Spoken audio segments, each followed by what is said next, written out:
Sabe o que move a gente? O que de fato está por trás das nossas escolhas? Será que são desejos, memórias, coisas escondidas lá no fundo da nossa mente? Ou, quem sabe, a gente é só um reflexo do ambiente, sabe? Moldados por recompensas, por punições? Essa é, sem dúvida, uma das maiores batalhas da história da psicologia.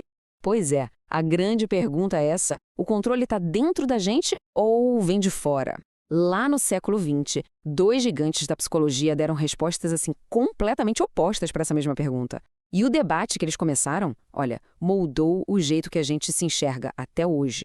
Então, de um lado a gente tem Sigmund Freud, o verdadeiro arqueólogo da mente, que estava convencido de que nós somos governados por um mundo invisível, aqui dentro. Já do outro lado, B.F. Skinner, o cientista do comportamento que dizia: não, nossas ações são só respostas ao que acontece ao nosso redor. Dois mundos, duas visões. Bom, então, vamos lá mergulhar nisso tudo. Primeiro, a gente vai entender esse conflito central, mente versus ambiente. Depois, a gente explora o universo do Freud e, logo em seguida, a ciência do comportamento do Skinner. Daí, colocamos os dois cara a cara num debate e, para fechar, a gente descobre o que ficou de tudo isso hoje em dia. Imagina só, começo do século XX. A psicologia estava completamente dividida. De um lado, tinha o Freud, querendo cavar fundo, mergulhar nas profundezas da mente. Do outro, o Skinner, falando que a gente devia esquecer o que não dá para ver e focar só naquilo que é observável, no comportamento.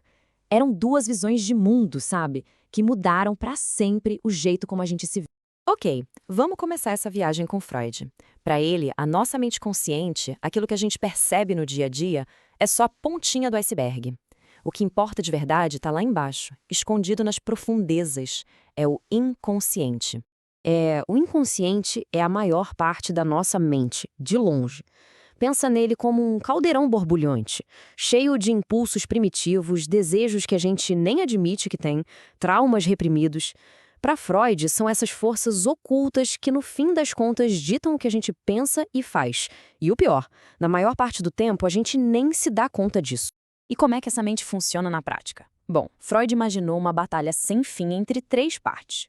De um lado tem o id, que é por impulso, sabe? É tipo aquele diabinho no ombro que quer tudo pra ontem. Do outro lado, o superego, que é o anjinho, cheio das regras da moral. E ali no meio, espremido, coitado, tá o ego, tentando equilibrar esses dois malucos e ainda por cima lidar com a realidade, uma loucura. E essa frase do Freud, nossa, ela resume tudo perfeitamente. O eu não é senhor em sua própria morada. O que ele quer dizer com isso? Que o nosso eu consciente, essa parte da gente que acha que está no comando, que toma as decisões, na verdade é só um servo. Um servo de mestres muito mais poderosos e, o pior, invisíveis. Agora, prepara para uma virada de 180 graus. A gente sai de Freud e entra no mundo de Skinner. Para ele, essa história de olhar para dentro da mente era pura perda de tempo. A psicologia, para ser ciência de verdade, tinha que focar só no que dá para ver e medir, o comportamento. E ponto final. A ideia central do Skinner, do behaviorismo, é ao mesmo tempo simples e muito poderosa.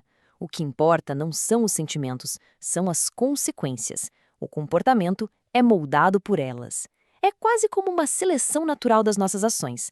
Aquelas que têm resultados bons, que dão certo, sobrevivem e a gente repete. As que têm resultados ruins, bom, essas vão desaparecendo. Simples assim. E a mecânica por trás disso é o que ele chamou de condicionamento operante. É mais simples do que parece, olha só. Reforço. A palavra-chave é reforço. Sempre aumenta um comportamento. Se for positivo, a gente adiciona uma coisa boa, tipo um elogio. Se for negativo, a gente tira uma coisa ruim, tipo a dor de cabeça quando toma um remédio. Já a punição, essa sempre diminui o comportamento. A positiva adiciona algo ruim, tipo uma multa. E a negativa tira algo bom, como perder o acesso ao videogame. Viu? O foco é sempre na consequência da ação. E aqui tem um ponto super importante que muita gente confunde. O Skinner não negava que a gente tem pensamentos e sentimentos de jeito nenhum. A grande virada de chave dele é que, para ele, a tristeza, por exemplo, não é a causa do choro. Pensa assim, tanto o sentimento de estar triste quanto o ato de chorar são os dois resultado de alguma coisa no ambiente. O sentimento não causa nada, ele é só mais uma parte do pacote, mais um comportamento a ser explicado. Certo. Agora que a gente já conheceu os dois lados, chegou a hora de colocar eles frente a frente. No ringue, de um lado, a mente inconsciente. Do outro, o ambiente. É a briga do significado oculto contra as consequências que a gente pode ver. Esse quadro aqui resume bem o confronto, né? Pensa na psicanálise como um detetive, investigando o passado para entender o porquê das coisas, o mistério por trás de tudo. Já o behaviorismo é mais como um engenheiro, que ajusta as peças do ambiente para mudar o que a gente faz agora, no presente. Os objetivos são completamente diferentes. Um quer entender, o outro quer mudar. Mas aí, acredite se quiser, vem a grande surpresa. Apesar de serem água e óleo, opostos em quase tudo, Freud e Skinner concordavam num ponto fundamental. A gente, na maioria das vezes, não sabe de verdade por que faz o que faz.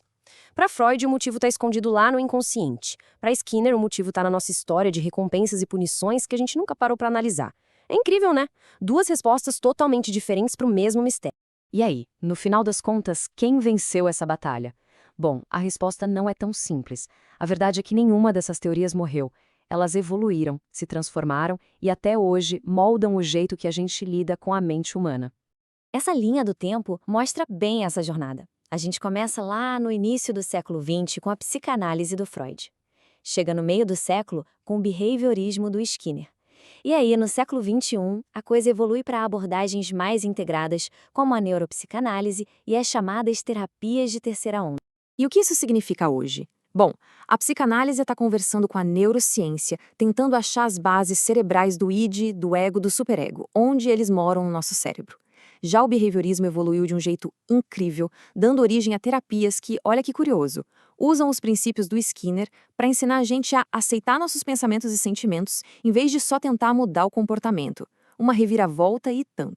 E com isso a gente volta para a nossa pergunta lá do começo. O debate entre o que está dentro e o que está fora, ele continua. E talvez a resposta não seja um ou, mas sim um é. Talvez a gente seja, ao mesmo tempo, movido por um desejo inconsciente, com uma história única, e também um organismo biológico moldado pelo ambiente. A psicologia do futuro, quem sabe, mora justamente nesse diálogo entre esses dois gigantes. E a questão fica no ar. O que em nós acaba falando mais alto?